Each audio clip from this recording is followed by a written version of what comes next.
If you've ever read through 1 Corinthians 15, you may have come across this odd verse describing Jesus. The verse says, "And so it is written, the first man, Adam, was made a living soul.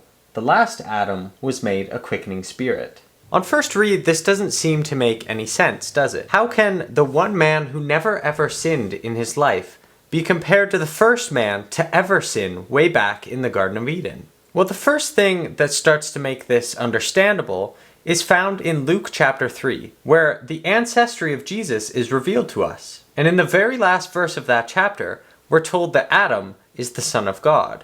When you think about it, Adam was the first man ever created. He wasn't born like you and I are born.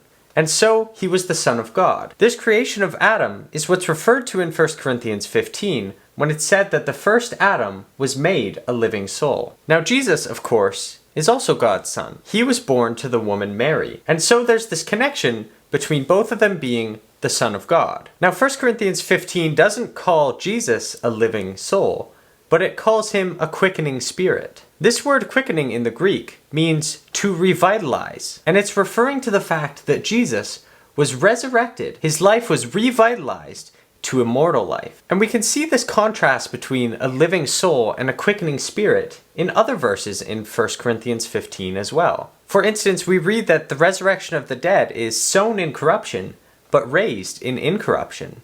Or there's another one where we read that we're sown a natural body, but raised a spiritual body. And when we compare these to the description of Jesus, we see that while the first Adam committed the very first sin and was punished by mortality and corruption, the last Adam overcame sin, and he was given immortal life and incorruption.